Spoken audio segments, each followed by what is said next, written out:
banter. Is that what's on the script? Intro banter. Okay. Let's get it.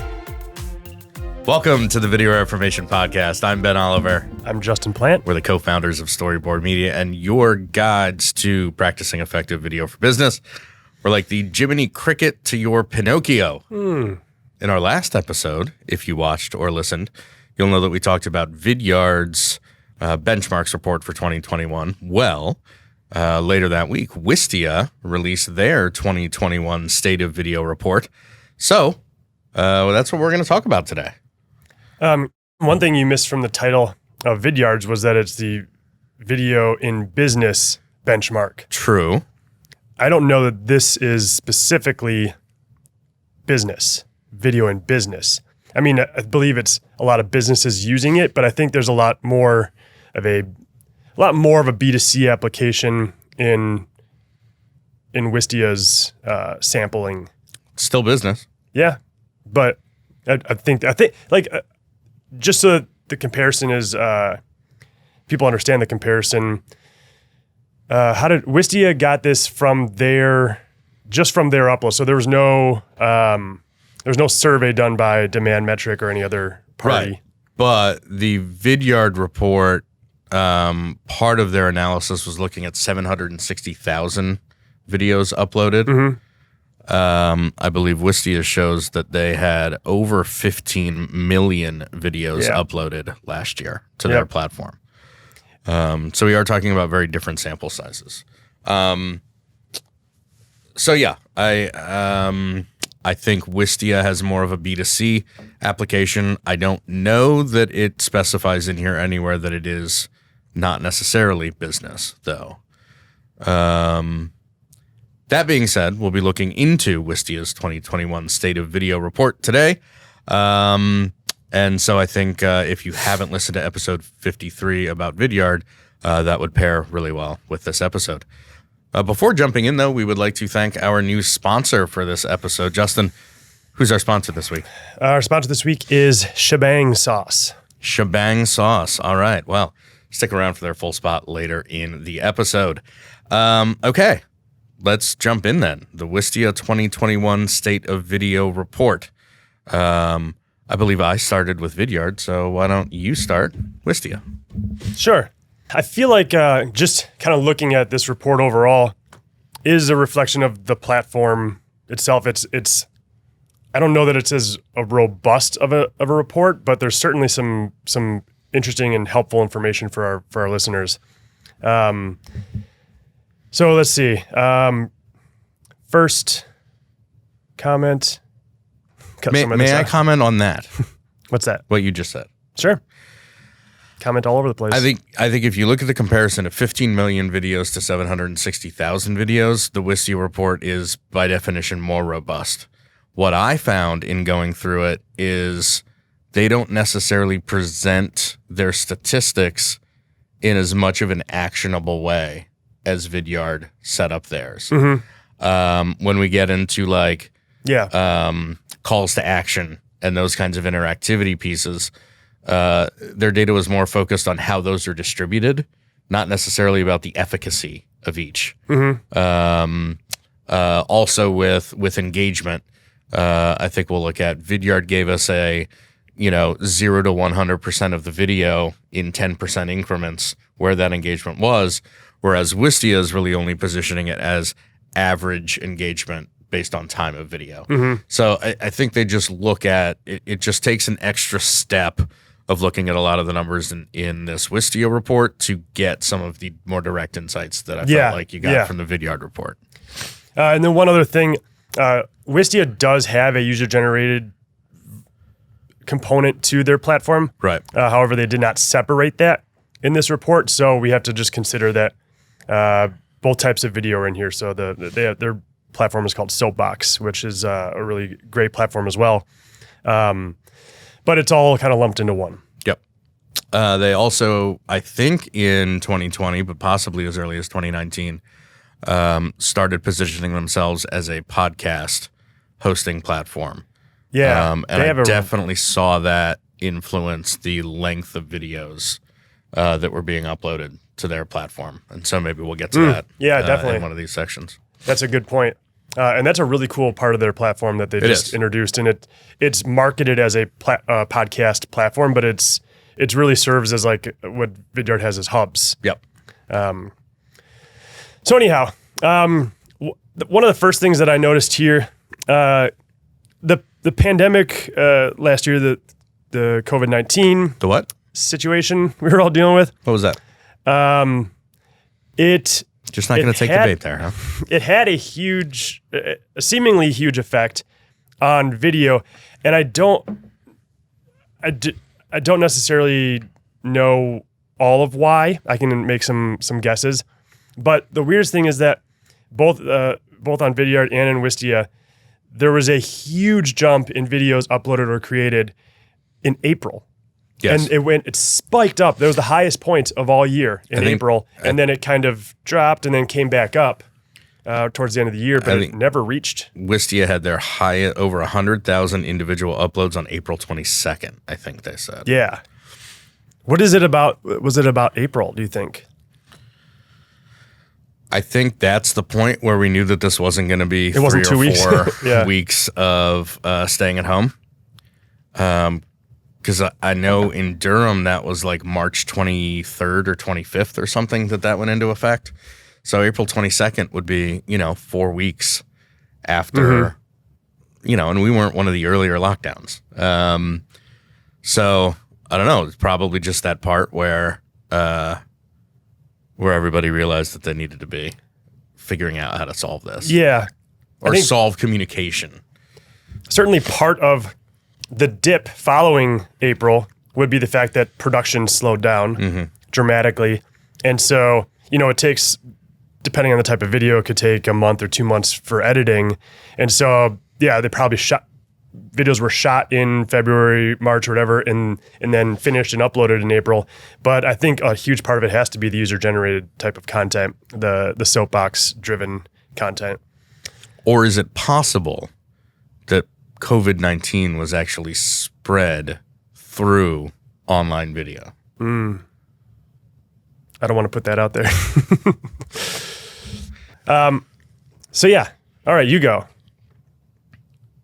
Oh, that was yours. I was just kind of going in order here. Yeah, that's pretty close to my first note. My first note, chronologically through this document was since 2016, the amount of videos uploaded has increased by 263%, which, if you just think about that over 5 years, we're still talking millions. We're talking, we're talking 4.7 million videos in 2016 to 17 million videos in 2020. I do think if you look at, page 7 on here, there's a bit of an asterisk because it does seem to be a pretty linear progression. Maybe a little bit more, but plus 18% year over year change, plus 29%, plus 32%, and then boom, 2020 was a plus 81%. I think, like we were talking about with the Vidyard report, I think we're going to see some of these numbers come back a little bit this year. As people are able to travel to customers and things like that potentially. More. But I do think there's a bit of a step function to it where there's a new minimum threshold that we're never going to go back below that is probably not along that pre-COVID linear. The rate of adoption for creating user-generated content went up so much this year. And I think it may dip a little bit. Yeah. So yeah, I think I saw the same thing. That's still 18, 29, 32% year over year growth of videos being uploaded to the platform is still just, super significant. Even were it not for the 81% growth last year, that's still just such a key marker of adoption. On page 11, on that y-axis, I think they misrepresented those numbers by factor of 100. Is that accurate? Video uploads by length over time. There's 4.5 million. It says videos in millions. Oh yeah, I mean it's right there because when you look at, if you look in the chart below at 2020 0 to 1 minute, 4,816,000. So that's not really a and that so it's not 450 million. It should be 4.5 million. Got it. That's not an insight. No, it's just calling out a typo. Now me. My next one is on page 12. Did you want to get to anything before page 12? I do not have anything before page 12, but good catch on the old typo there. So a key takeaway from some of these upload statistics here, longer videos are gaining traction. I'll just read this little part here. Though video volume is up across the board, long-form videos stole the spotlight from a growth perspective. The number of videos in the 30 to 60-minute category grew 140% compared to 2019 and 446% compared to 2016. This suggests that longer-form content is becoming a more popular option for businesses as more companies embrace video series and other long-form video content. Obviously, you mentioned one of them, podcasts are typically in the 30 to 60-minute range. So I think 30 to 90 minutes range. Depends who's hosting. And I think another part of that is the educational content. We had that episode with Tyler Lassard. It was all about going from like whatever, promotional content to truly educational content. And when people are further down in that buying process, they want to know more and really dig in. So they might watch a 45-minute webinar where some of those details are really just discussed. And so I don't think there's a lot of 40-minute promotional content stuff. But so it's got to be educational. Any other things that kind of fit into that category? Yeah, I mean, I feel like if you're doing something educational, it still makes sense to break it up into smaller pieces. I do think I stayed away from this section because I feel like they don't explicitly address the fact that they did start, as previously mentioned, advertising themselves as a podcast platform. That is going to fundamentally skew these results. They make no mention here of the fact that, in fact, they draw attention to the huge increase from 2019 to 2020 of 30 to 60 minute content without mentioning the fact that that's when they started pushing themselves as a podcast platform. And that is going to fundamentally affect, right? I don't need them to adjust the numbers down for that. But the fact that they didn't mention it just makes me question the numbers a little bit. I don't want someone like that feeling. I don't want someone walking away from this saying, "Oh, we need 45-minute videos." Right. Exactly.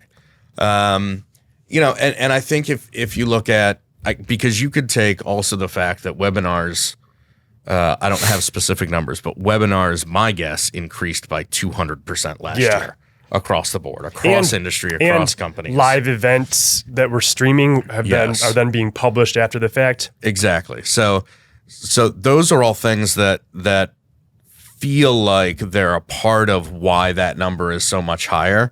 But just because I know that they started marketing as a podcast platform, and without them mentioning it, makes me just have to it makes me want to apply another level of scrutiny to the numbers. And now that I know that they have a typo on a y-axis somewhere, that just throws everything out. I'm sorry if it looks like I'm sneering. I got a weird little twitch in my nose, so I kind of crinkle my nose. Did you notice that? What I have noticed over 10 years of knowing you is that crinkling of your nose is your love language. Ah, yes. So it's really weird in allergy season with you. Yeah, you get a little kind of hot and bothered a lot. I feel a little violated. Yeah. it verges on harassment. I think were you gonna say something? I was just gonna come back to I feel bad saying that I have to question it, but I just stayed away from that section just because of the the podcast. And so, yes, I think there just needs to be an acknowledgement that, yes, there was more long form content created last year out of necessity. But it doesn't necessarily, like you were saying, I wouldn't want somebody to come in and look at this and say, oh, well, everybody else is doing a ton of long form content. We need to be doing 30-minute plus pieces of content. That is not what this says. Yeah. Another potential factor in that statistic is the inclusion, or maybe just the adoption of using chapters. That feature that you can put in Wistia videos, you can create chapters. So instead of having to break something up into 10 different videos, that's true, you can make chapters all in one video, and people can jump around specifically to a spot. You've seen that on YouTube recently too. Even as a search result, YouTube will show you in the search result page, will show you the thumbnail, and it'll show you broken up by section. And it's only on some videos, but it'll show you like, here's where he gets to, if it's like a how-to garden or whatever. Here's where he's talking about carrots. Here's where he's talking about building the garden. Here's where he's talking about shovels. My next note comes on page 15. This is a chart looking at so this is just 2020's videos. Everything else has been pretty much a look at 2016 through 2020 year-over-year comparison. This is 2020 engagement rate over playing time. And what I wanted to do was think out loud about how this actually compares to how Vidyard presented the information. So what I recall about Vidyard presenting this is that they had I don't remember the exact time breakdowns in terms of length of video necessarily, but if they match up 0 to 60 seconds, 60 seconds to 180 seconds, 180 seconds to 300 seconds, right? Under a minute, 1 to 3 minutes, 3 to 5 minutes. What they gave us was what percentage of viewers were watching at 10% of the time of the video increments. What Wistia is giving us here appears to be the average engagement over the course of the whole video. My note specifically was, how does this compare to Vidyard? And I don't know that we have enough sense of the methodology of both of these to be able to tell definitively. Agreed. So I can probably move to my next note on the next page, which is that when we looked at the average engagement rate over the years, we found that the change from year to year was not significant. And I find that actually kind of surprising and interesting, because from 2016 to 2020, anecdotally, I would feel like in 2016, we were recommending that videos be 2 minutes or less. And then by like 2018, we were saying 90 seconds or less.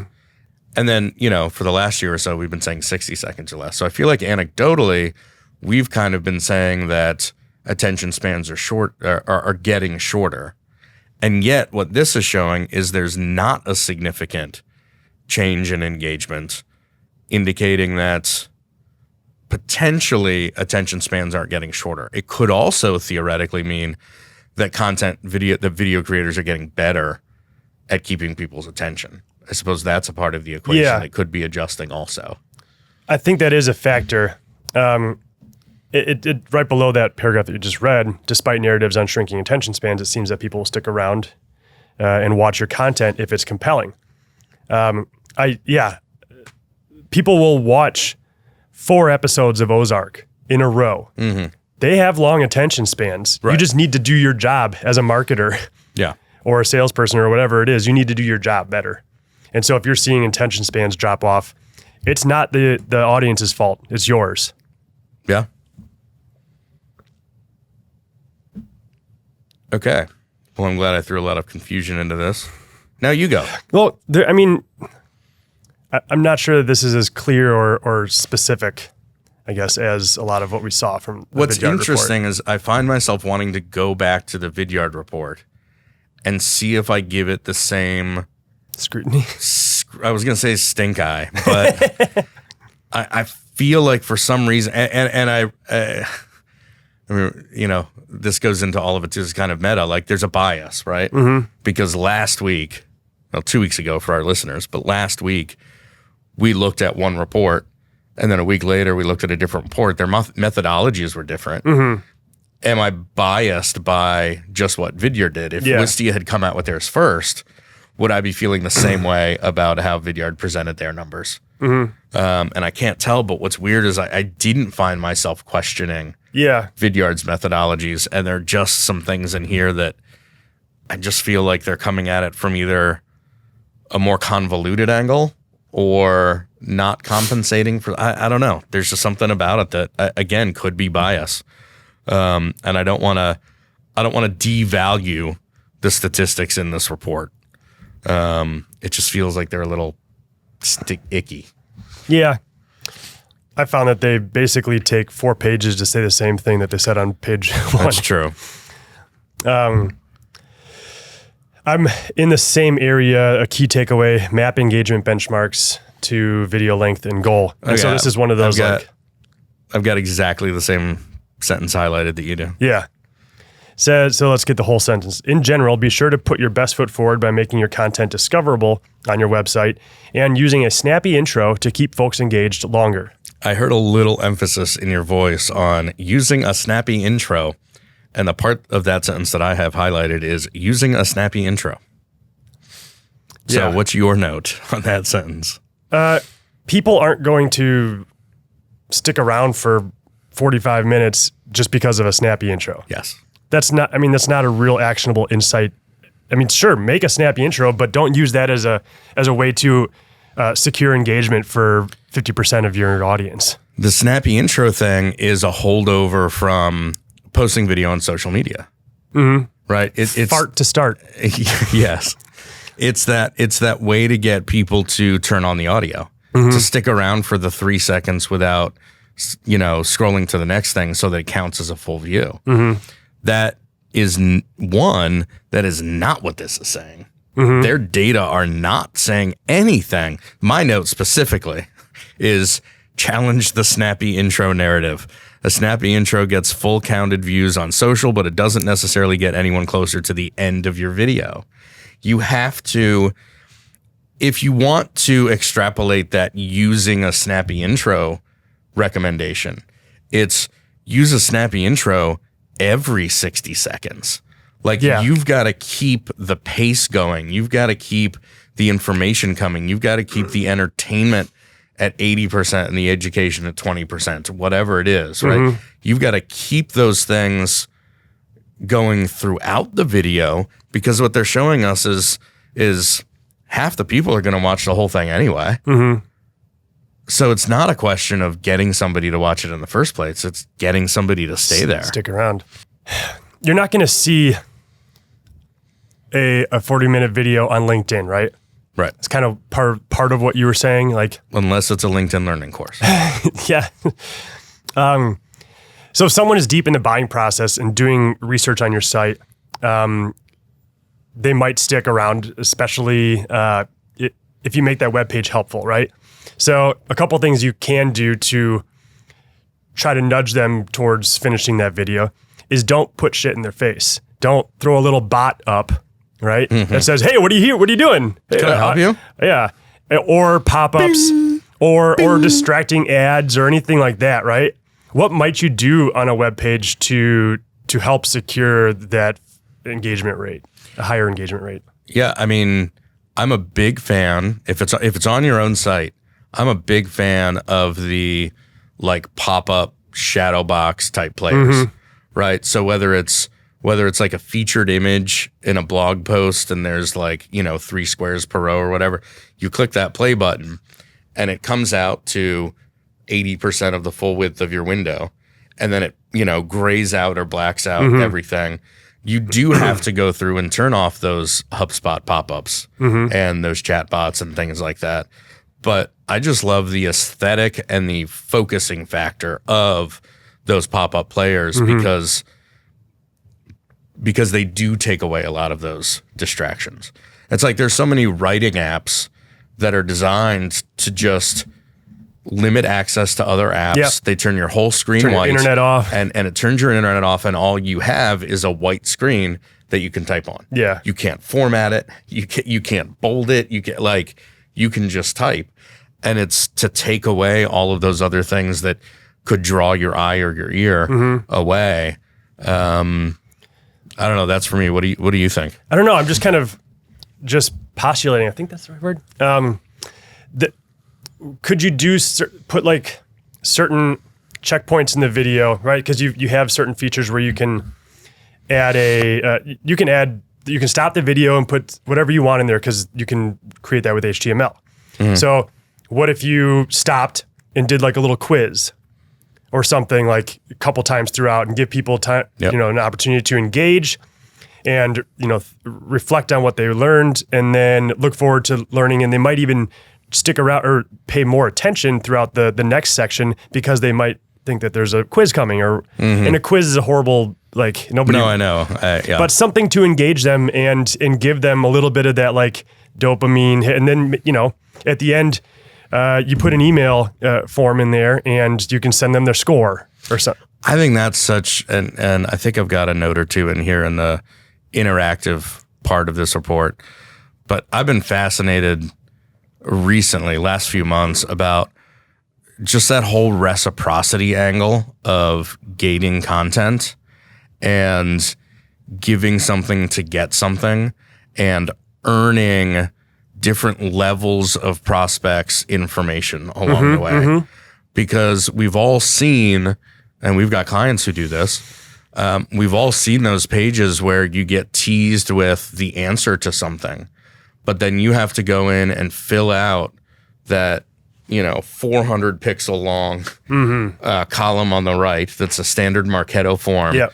That's first name, last name, company, job title, company size, revenue, size, all that position. stuff. And that's a lot of information to ask someone to give up all at once in one go to get something that they haven't even seen a tease of. Yep. They just see a little paragraph next to the form.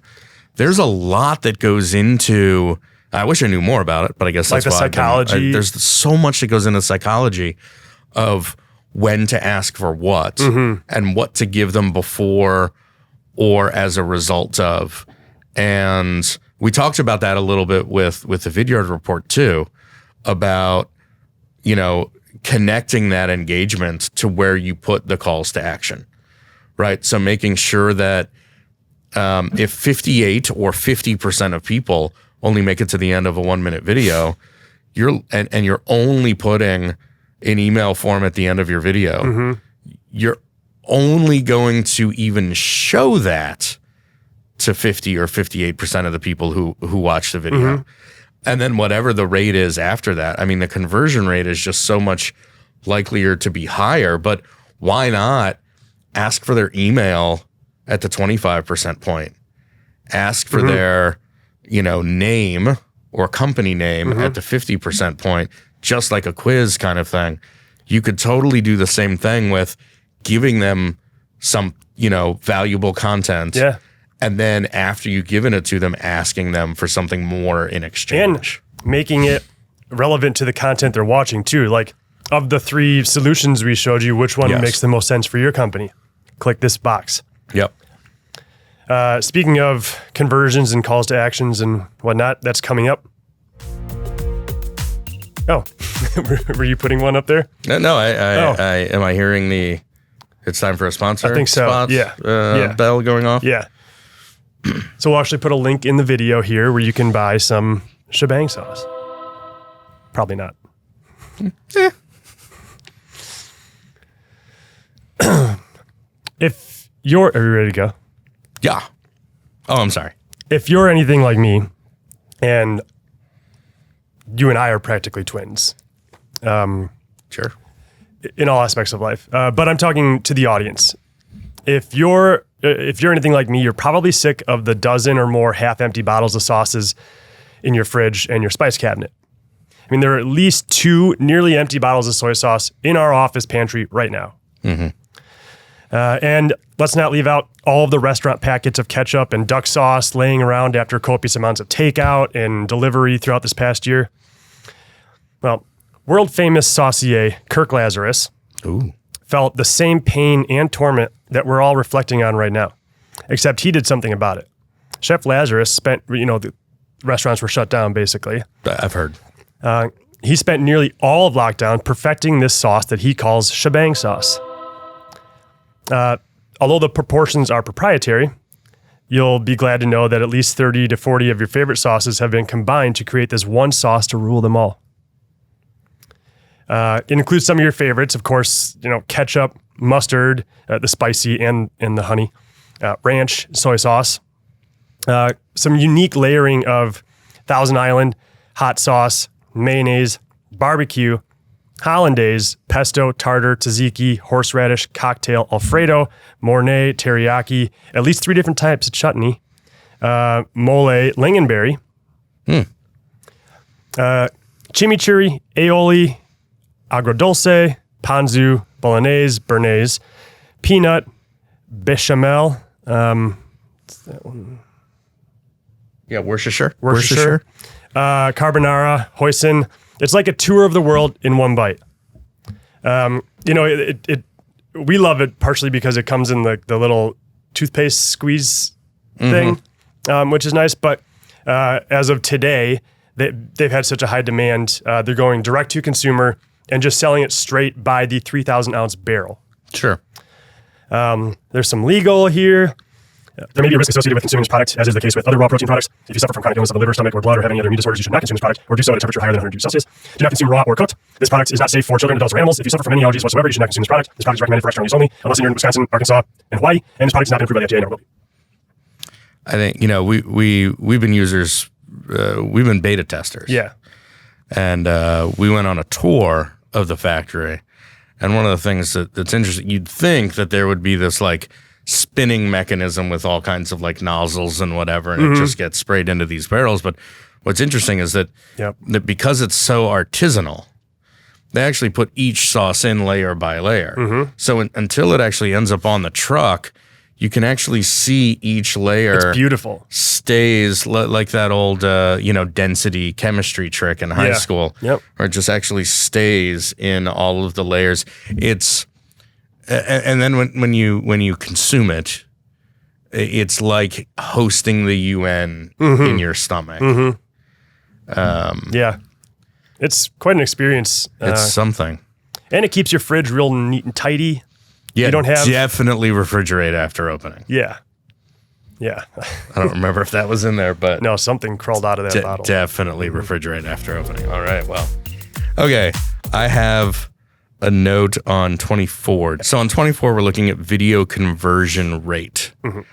And in this, when it comes to demand generation, interactive elements, so that's a call to action, a turnstile, an email capture form, those various types.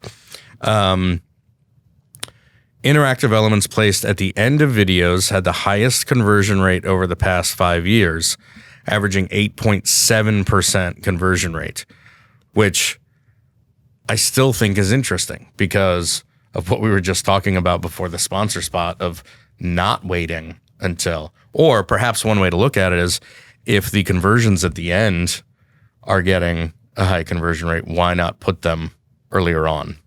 If those interactive elements, why not put them earlier on? But I do think what's interesting here is the average conversion rate. So this is across anywhere in the video, across any type of interactive element.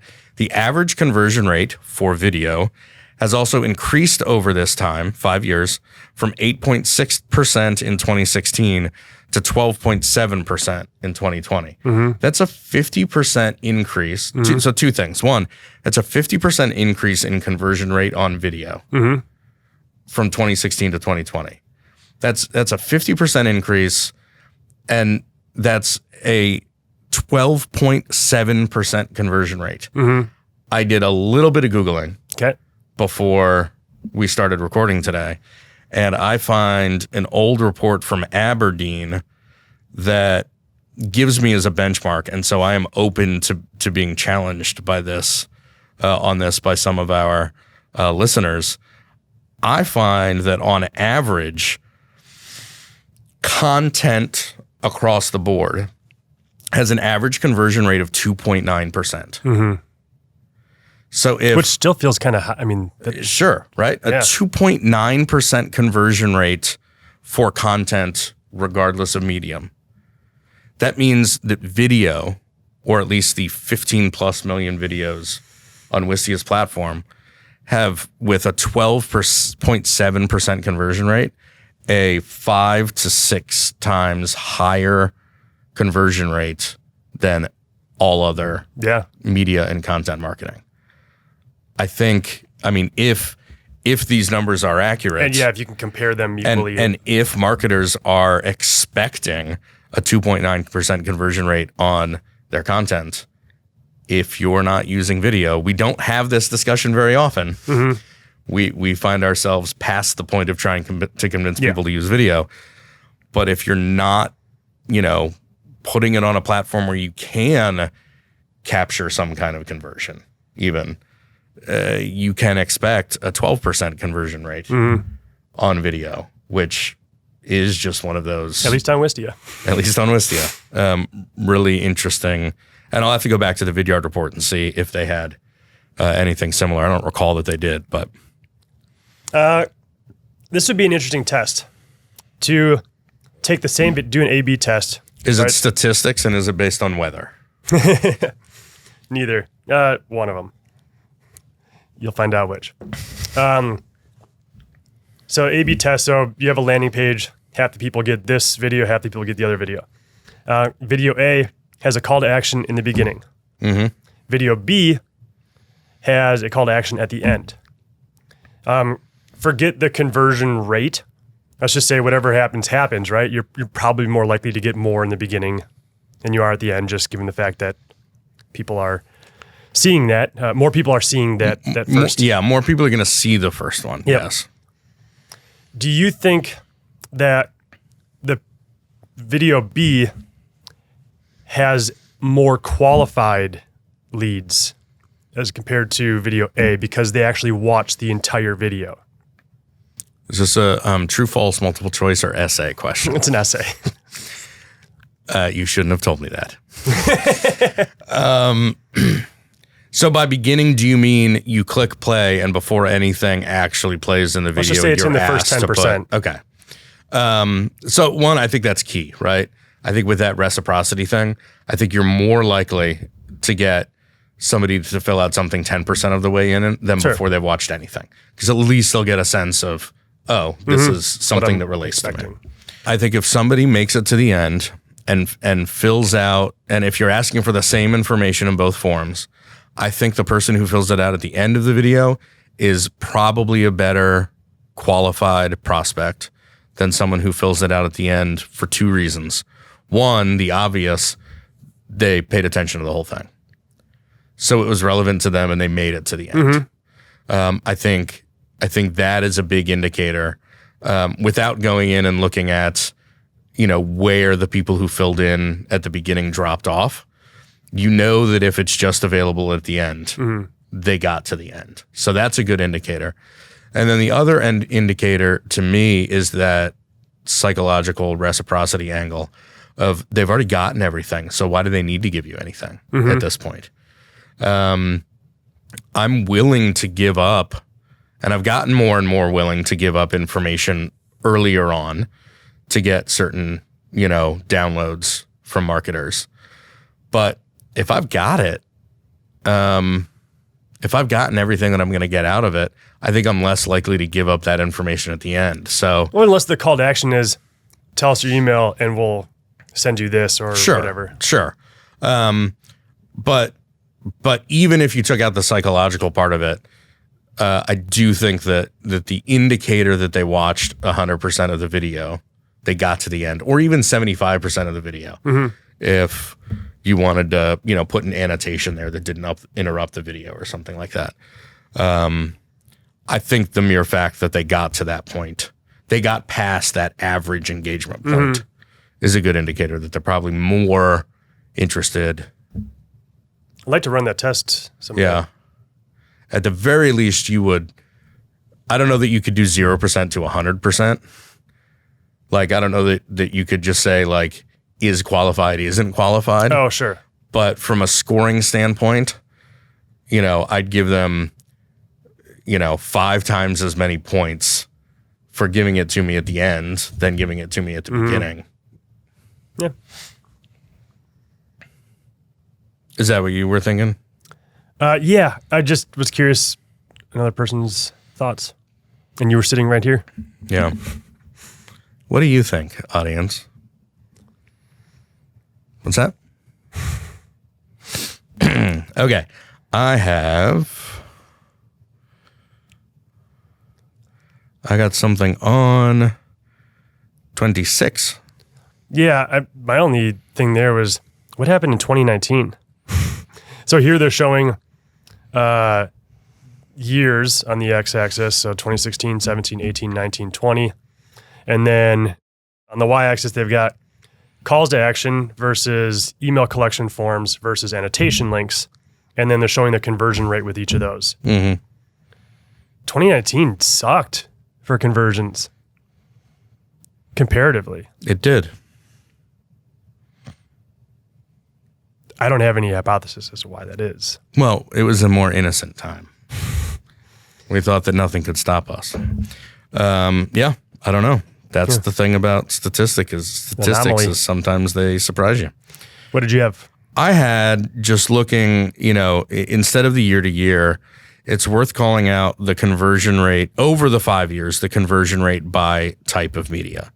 So Wistia gives you basically 3 different options of interactive elements. So you've got a call to action, Which stops the video. stops the video, pops up and says, Could be anything, really, because it could be HTML Yep. form or click this link to download the ebook or whatever. Yep.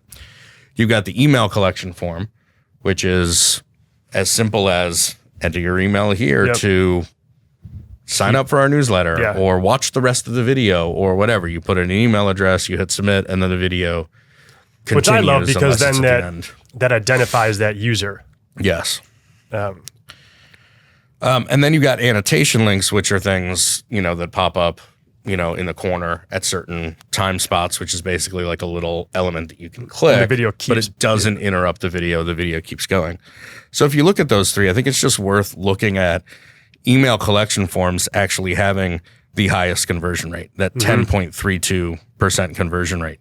Again, if we go by this content average of 2.9% conversion rate, putting an email collection form at any point in your video is still going to be 4 to 5 times as likely to convert than all other content marketing. Call to action comes in a little bit lower, 8.76%. And I think what's interesting about the email collection form and the call to action is that those are the 2 where the video isn't continuing to go on, because there's a huge drop off with those annotation links. Yeah. And to 1.8%. And the thing that I always think of with those annotation links is the stuff that we've seen for years on YouTube. And that little thing pops up in the top right corner. Watch a related video. And we've just learned to ignore it. Yeah. And we've kind of processed out any kind of little distraction that's happening in one of the corners of the frames. And I think that's why you see, 1.8% conversion rate as opposed to 8.76 or 10.32. Yeah. But still, on average, we're talking about a 12% conversion rate, which is still pretty damn good. Okay, so your turn. What do you got? I've wrapped up my thoughts. Oh, you're The out. rest of the pages are their final thoughts, which perhaps we could just kind of highlight. Again, not necessarily actionable information, but information nonetheless. Video will continue to be an essential tool for business. I agree. Yep. Marketers will double down on live virtual events. I have definitely seen that. Yes, we are involved in some. Just a lot of the content that Content Marketing Institute, Marketing Profs, and whatever is just about. And we talked about it in our predictions for this year too. It's going to be, you're going to see some live in-person elements to it, but I don't hybrid think events. we're ever going to go back to everybody goes to Vegas and shows up in person and there's a recap video done 2 weeks later. I think you will for like NAB and stuff, but maybe not for user conferences, like for this particular software. I don't think you're going to see that people are going to San Fran. But I think even with NAB, they've got so much so many panels and keynotes and breakout rooms that don't get the attention that all of the fancy new, booths get. That they're probably going to be doing all of that stuff as hybrid. Yep. True. And lastly, the barrier to entry for video creation will continue to drop. I don't know how the barrier could get any lower, to be honest. Thinking. Because, I mean, everybody's got a phone. Yep. And those phone cameras are really great. You can get a decent mic for $100. I mean, yeah, if you wanted to, but like you could create a YouTube account. And I guess a phone isn't free, but a phone's something we all already have. With a phone and a YouTube account, you've spent nothing additional and you've got what you need to start creating video. I just don't think that the barrier could get any lower. I think as technology in this space continues to grow, some of these features that things like Wistia and Vidyard have will become more accessible. I bet YouTube will start to adopt some of this technology. I'm sure they're already working on it. It's worth noting too, and I give them credit for this too, because I feel like I always need to add this. However, creating quality content will remain important for businesses that want to stand out against the competition. It's easier than ever to start experimenting with video, but companies should do so while still prioritizing creativity and quality. I can't argue with that. Yeah. Especially as you see the number of videos on the rise, and people's attention span seemingly disappearing. You've got to make that impact. One thing we probably should have, maybe the biggest difference between the Wistia report and the Vidyard report that we probably should have mentioned up front is that Wistia's is portrait and Vidyard's was landscape. Yeah, we did not bring that up. Yeah. Yeah. So what sort of takeaway or insights do you have on something like that?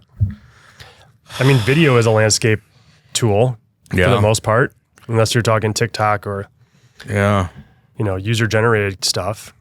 Yeah, I don't know that I want to overthink it. It is what it is, man. It is what it is. All right. Well, let's before we wrap up here, let's hear from our sponsor, Shebang Sauce, again. Will do. Perhaps an abbreviated version of the ad. Yeah. We'll just kind of get to the point. People are sick of bottles and stuff in their fridge and all these packets. World famous saucier Kirk Lazarus felt the same pain and torment that we were all reflecting on. Except he did something about it. Chef Lazarus spent nearly all of lockdown perfecting his sauce that he calls Shebang Sauce. The proportions are proprietary, but there are at least 30 or 40 or more of your favorite sauces. Give me 5 that have been combined. Alfredo. Okay. Hollandaise. Yum. Lingonberry. Mole. Okay. And carbonara. Yeah. Yeah. And that's just, 5 of my least favorite on the list. Yep. Plus 25 others, including Worcestershire. Yep. Worcestershire. Now available in 3,000 ounce barrels. Is that one 3,000 ounce barrel or 1,000 ounce barrels or 3,001 ounce barrels? It is a 3,000 ounce barrel for sale. Thank God. Mm-hmm. Yeah. And all the legal jargon, you guys can look for yourself on the product packaging. But yeah, get after that. Well, there you go. Thank you for joining us on this episode of the Video Reformation Podcast. Yeah, what do we do here? we kind of just blew past the, like, subscribe, leave a rating, share with your friends, download again on your other device. So this is what I would consider a long form piece of content. Yeah.